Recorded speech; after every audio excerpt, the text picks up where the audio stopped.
Good morning. It's Charlotte Pierce with Ready Row USA, and welcome to our club spotlight on the new planned and in development Jim Dietz Rowing Center in Stonington and Mystic, Connecticut. We have Jim and here with us today to talk about how he got involved, and John Thornell, who's project, would you call it project manager, John? Or Director of Rowing. Director of Rowing, yeah. So this is a very exciting development. And first I want to just mention that we have the Club Spotlight Series. We highlight clubs around the country, and we'd love to hear about yours. If you'd like to have a club spotlight, just visit readyrowusa.com and we will collect your information. And this is a picture of me in Florida, a photo taken by Jim Dietz. Is the gator behind you in that gator's picture? Right behind. Yeah, right there. Right on to my left. Yep. Oh God, that was a story. That was one for the ages. That was, yeah, we'll have Jim tell it at the grand opening of the There you go. Well, Charlotte took a tremendous racing start when that gator jumped in the water. He was out of there like boom. My finest rowing accomplishment, I swear to God. It was great. That out of hell. Oh, anyway, we are Ready Row USA. This is my new website. Launched last fall. Produced by goodinklings.com. Laura Williams is a fabulous WordPress designer, and she does 5 websites for me and many other professionals. She's offering a free website audit this month. So take her up on that. It's a really valuable thing to do to get your website up to speed. Resolute and Sykes are back on as sponsors. I just bought a Sykes single, and it's being refurbished and repainted down at the Resolute factory in Bristol, Rhode Island. And I got a chance to go and visit when I dropped it off and met the CEO and the crew and everything. Sykes has bought Resolute, and they have big plans for it into the future. So we are also sponsored by Burnham Boat Slings, one of my favorite companies, and it's always fun to chat with them at the regattas, and just a great company. We are appreciating all our sponsors, and they make it possible for me to have people like Jim and John and highlight these great developments that are expanding the sport of rowing. So, John, I have some slides, and hi first all you guys. How are you doing? Morning. Yeah. Very good, thank you. Yeah. It's really wonderful to have you. And I was so captivated by the story of this new rowing center in Stonington, Connecticut on the Mystic River. But let me just let John go through a little of the background, because people might not know how it came to pass and what's going on there. And I think, John, what I picked up from you yesterday was the amazing collaboration that you have with all the stakeholders in the area, and what you're doing to make it kind of a full service, or both rowing and non-rowing, right? I mean, there's a lot of different organizations that are involved with this, and it's great to see the town, the community come together for this project. It's a great spot. You have to come down and see it right on the Mystic River. Jim's been there. It's right at the end of the channel, and we've got probably 2,500 meters or so, each direction. That's rowable, low boat traffic. So it's a really ideal spot. Yeah, this is a rendering. Is that correct?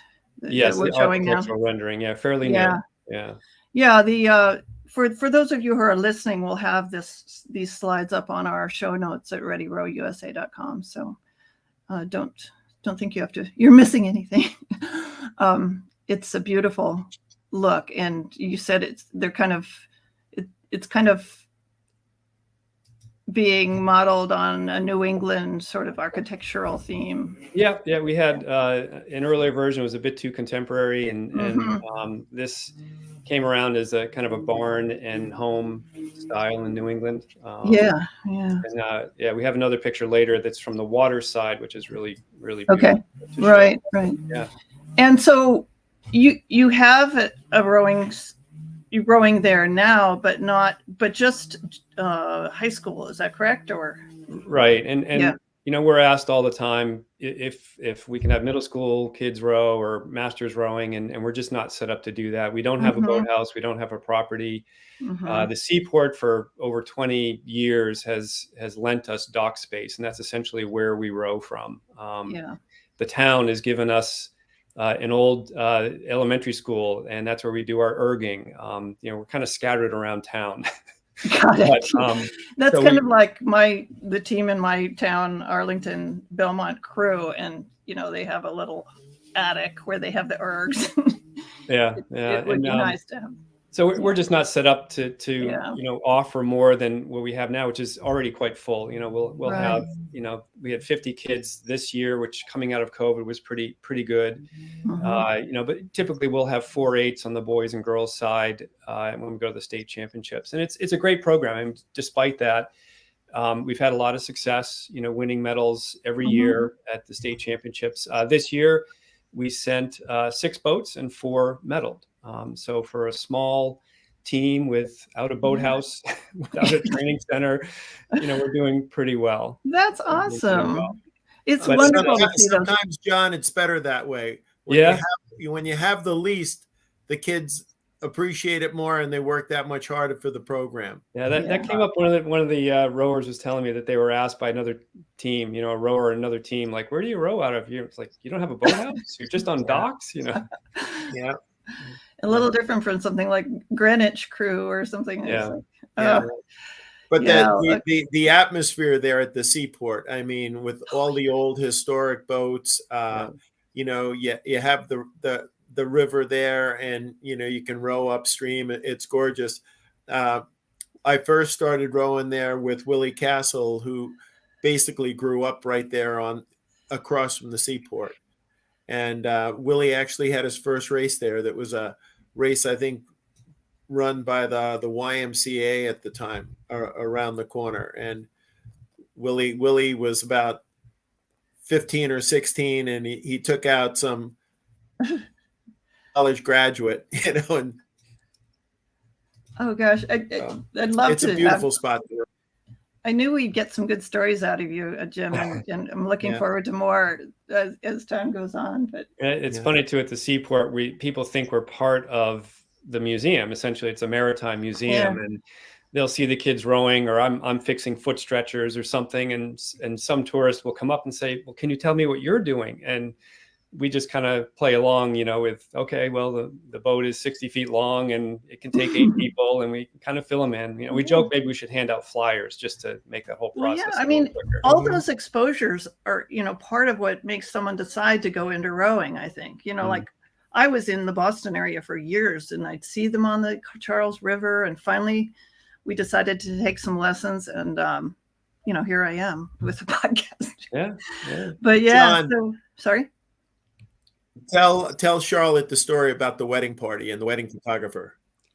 We did a fundraiser in downtown Mystic. We were raffling off an erg, and a young couple with a newborn saw Stonington Crew and came right up to us and said, "Oh, we love you guys. You guys were in our wedding." And the reason was, one of the places that we launch from is right next to a restaurant called Latitude 41, and they do a lot of weddings. And we're always careful, the kids stay low and the coxswains are quiet when we come in, not to disrupt people exchanging vows and things. Yeah, no swear words from the coxswains. No, be very careful.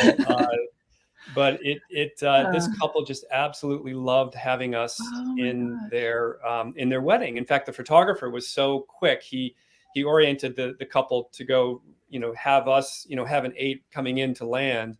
And the couple had the photo, the husband had the photo in his wallet. He said, look, here you guys are.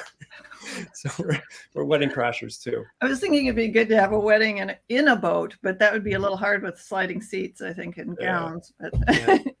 yeah. Well, and just to, elaborate a little bit on your kids.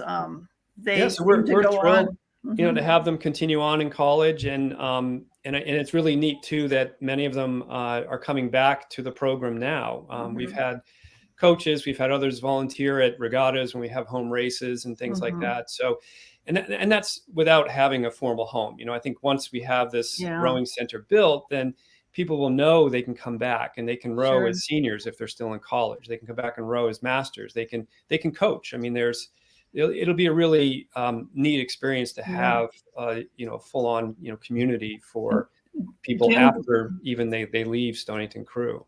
I think that's one of the things that's most attractive about becoming part of this project. Yeah. Kids have it tough today, and in that there are so many more distractions out there, and they can get screwed up with drugs and all kinds of other stuff. And, the more you get kids into rowing at an early age, the better they're going to be. And rowing is the ultimate sport for that, because you have to have that accountability. It's not like being on a baseball team and you can show up one day and not show up the next day. You learn that accountability every day, and you have to be there. And those lessons that those kids are going to learn are going to carry them for the rest of their life. Yeah. Absolutely. Did you have any Stonington kids at UMass, Jim? Actually, I did have one gal. I'm drawing a blank on her name right now. I've got the picture of her in my head. But, I'm sure you do. And during the summers, she worked at the restaurant, John, right by the bridge. S&P? Yeah, I think that was the one. Cool. Wow. The things you remember, Jim, it's just done. But yeah.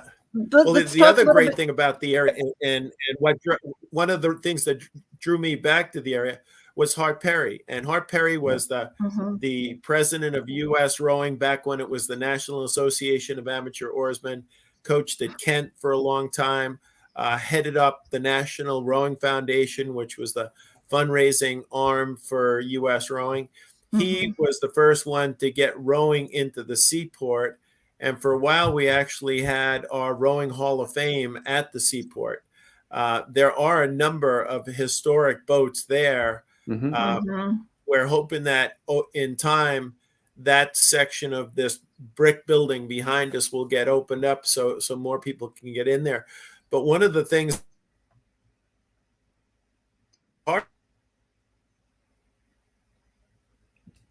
I'm sorry, you dropped a little bit. Are you guys here? I'm here. Yeah. Okay. Yeah. Jim dropped off a little bit. Jim, if you hear us, you can actually exit and come back in. But this I think where Jim was going was that Hart. This was his vision. He started this project, and he passed away 2013, I think it was. Right. And the Hall of Fame, the items started to be redistributed. But recently we have been working with the Seaport. They have plans to open up an exhibit across the street from where this boathouse will be. And they're very excited to have us there and kind of cross-sell in a way, have folks who are interested in rowing learn about the history and the evolution of materials and technology. And so the NRF has or is talking with the Seaport. I think they've allowed the Seaport to keep the equipment that's so there. Cool. I mean, that could be a really nice element, like for someone visiting. I think you'll see. I think in one of the pictures that we have later, you'll see a mill behind the boathouse, and that is owned by the Seaport, and they have plans to open that up. Oh, there you go. So that structure behind the house and the shed that you see there. That's owned by the Seaport, and they already have a massive collection of boats and rowing equipment in there. But they have plans to upgrade that and open it up more formally. So Jim, are you back with us? I am back with you. Okay. Yeah, within the historic boats, there's actually the 1871 six-oared shell. It was rowed by the University of Massachusetts. University of Massachusetts Aggies against Harvard and Brown way back in the day. And the Aggies, to the surprise of everybody in the world, won that race by over 26 boat lengths. Harvard called them on the race because they had a professional coach in Joshua Ward, who was one of the 5 Ward brothers from Newburgh, New York. The other brothers went on to coach at Amherst College, Columbia, Pennsylvania, so they were really big into the sport. But that's one of the many boats that is at the seaport. Yeah. And what is the Greenmanville Avenue property? Was that just that's the property that's in the photo. So the road that brings you right into downtown Mystic is Greenmanville Avenue. Oh, okay, yeah. And it's also Route 27, but that's the property that you have on screen right now that the town bought in 2016. And sure. So this will be the future site of the boathouse and the whole rowing center. We'll also have a public launch area. There's not many spots on the river for public access, so this will be a very prominent one. We'll have parking here at the park. The seaport is also allowing us to have parking behind the seaport, so there'll be overflow traffic there. So while rowers can launch their rowing shells, we'll also have a spot for kayakers and paddleboarders, non-motorized boats, and it'll allow people to get on the beautiful Mystic River. Excellent. Yeah. I just wanted to stop for a second and just encourage the quite a few people are listening along. If you want to hop on the YouTube discussion thread section, we can put questions in for Jim and John. But hi, Lily, how you doing? Ask a question. Anyway, we got the map on here. This is going to be slightly different, different. Yeah. We're going to phase in the boardwalk a little bit later, and we're not going to have that fancy V dock. But essentially, this is a bird's eye view. But we'll have the boathouse. The mill is across the street, as Jim was talking about earlier. There's an old house on the property that we're keeping, and that will be change rooms, restrooms, have some offices and storage. The boathouse will be a nice 2-bay boathouse downstairs, and then upstairs we'll have a training center. So, and the exciting thing too, I know we're focused a lot on the rowing, but you asked earlier, Charlotte, about just the momentum behind all of this, and it's largely because this is also going to lend itself to non-rowing activities. So the town of Stonington is interested in adding some programs that currently aren't offered in the area. We were joking the other day about dragon boat racing. I mean, who knows? I mean, we race right now whaleboats from the seaport. We can also race dragon boats. That's true. I mean, it's such a great visual. They're so vivid and they're wonderful. Yep. Yeah.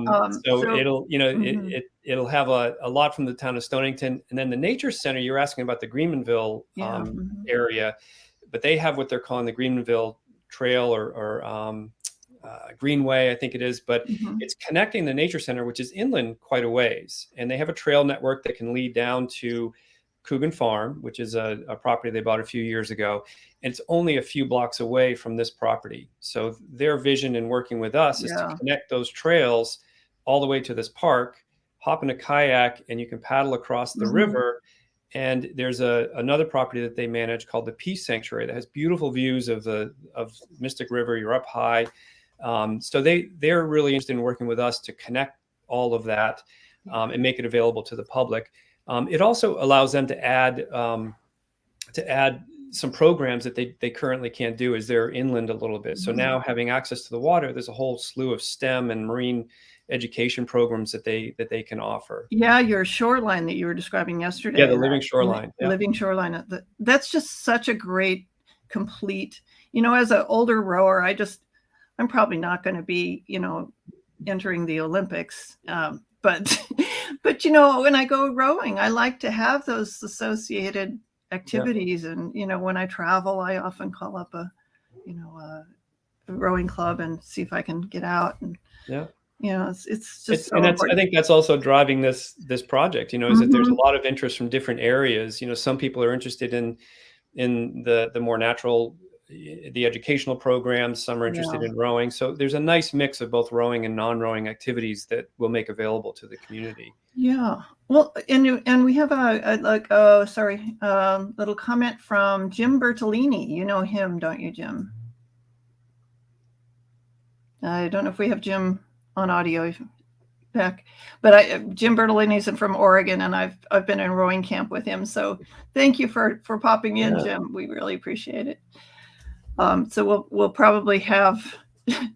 Oh, Jim's gonna kind of come back in. He's gonna go call Jim Bertolini. I mean, it's kind of the nicest thing about this platform I use, StreamYard. It's very stable. So if your internet is bad, you can just go out and come back in. Sometimes it resets. So this is a great. I love this shot. This is from the water side of the shot. So you can see the house that we're keeping, and we will connect it to the boathouse. But the most recent development with this is Will Castle, who Jim mentioned earlier. He's also on our steering committee and is an advisor for us. But he came up with the idea of recognizing Jim in some way. Will has said that Jim means a lot to him and has had a huge impact in his life. So had a few people get together and support this. And so far we've raised $750,000. And overall, with the whole project, we're at about 1.2 million, or about halfway to our goal. So it's been nice to have Jim involved and just, really draw some attention to this project and make this a reality for the community. And if you're out there, write a check. Yes, I'll send my 2 cents in myself. So Jim, let's talk a little bit about what captivated you about this project. I know the Hart Perry story and Will Castle and those folks, but how did you actually get involved, and why did you decide to jump in and give it your name? Well, Willie asked me. Yeah, Will. He asked you directly, right? That's the big thing, he called me up and said, "Hey, would you mind terribly if we named this project?" And I said, I would be honored to have my name on anything like that. Both myself and Hart, we spent a good part of our lives, working with kids and helping to advance the sport. And this is just the next step of that legacy. And, I'd like to see it completed for Hart and for everybody in the Mystic Stonington area. I think it's going to be a boon. And, the other side of the river, every day you see people jogging, riding bikes, and people are going to see these boats out on the water, and they're going to gravitate to this center. And hopefully we can continue to allow the center to grow and get more boats and more docks, and, maybe bring back an event or two like Hart used to run when he was raising money for the National Rowing Foundation. He brought many Olympians to the Mystic area. Yeah, and it Bridge was to Bridge, great. right? Yeah, right. The Battle of the Bridges. Battle of the Bridges. Yeah. And Hart had many Olympians come to the Battle of the Bridges, and there was always the taste of Mystic going on at the time, and there were hundreds of people watching these races, and it created a lot of interest in the sport, and Hart was able to raise a lot of money for the national team in doing that. And you never know, one of these little kids rowing at Stonington High School could be on our 2028 Olympic team. It's coming up. Absolutely. Yeah. And we didn't get to it in full detail, but you reminded me, Jim, is that this is going to be bigger than just the high school team. This is going to be middle school to masters and everybody in between. So, and other communities, neighboring communities, we have people from Montville and Waterford and New London that we can't serve right now. We can't open it up. We just are limited with the space that we have. But with a facility like this, it opens it up, much bigger, and it makes it available to many, many more people. And so you'll be getting some barges and stuff for Learn to Row, or that's right. And the best rowing clubs, Charlotte, are the ones where you've heard it said it takes a village. Well, taking a village is the masters helping out with the younger kids and help to bring them along. Yeah. It'd be great to see middle school kids get in and they see a pathway, through high school and beyond that they can row. Even old guys like me rowing. So it'll be, it'd be good. It'd be great to have for the community. Yeah. Since I've known Jim, I've always heard him talk about, having fun and making it a complete experience. Go to the Masters Regatta and enter. Even if you don't expect to win, it's okay. And it sounds like this center is going to be really helpful, or facilitate that kind of an approach. Yeah. Yeah. Anything else you'd like to add before we wrap up? Or what's the next? Why don't you tell everybody the website, and if people would like to donate to the center? And let me put that in a banner. StoningtonCommunityRowing.org. StoningtonCommunityRowing.org. Yep. Okay, and so that the donation thing is front and center. There's a PayPal donation there, and people can also email me, for larger gifts if they're interested. Yeah, that's jthornell THORNELL at stoningtoncrew.org. Perfect. And did you ask just a second ago about the timeline? Is that what you said? Yeah, the timeline. So I do want to come down and maybe do some live interviews down there at various points, because I think this deserves... I'll give you a tour of our boat shed, we call it now. It's not worthy of the title boathouse. It's a shed. Jim's been there, but it's a roof and it protects our equipment. But so this year is primarily permits and planning, essentially. So the town is getting all the necessary permits. We're helping with some. And they're in the process of hiring an environmental engineer to work on the park itself. That's actually a good point, is that the town is responsible for preparing the park. We're responsible for building the rowing center. And that's the Stonington Community Rowing Inc. Yeah. So we're working together. Our timelines have to jive together. We don't want to develop the park and then go in and, with heavy machinery and build a boathouse. So we've got to make everything go together. But so this year is primarily planning. So we're working with the architect now. We should have some internal renderings soon. It'd be, fun to share with people. And then the town is working with an environmental engineer and landscape architect to plan the details of the site. So that's this year primarily, and construction could start as soon as next year. So hopefully by early 2024, we'll open the boathouse doors. We'll have a little, bring my shovel and help. No, we want everybody to bring a single. I'd like to see at least 200 singles on the water that day. I'll bring mine. I've got my Sykes, and it's being painted blue, Jim. That's what we're going to do. I like that. If you want to drink at the opening, you got to row in. You got to bring a single. You got to bring a single and row yourself to the boathouse. Great idea. Exactly. Good plan. Yeah.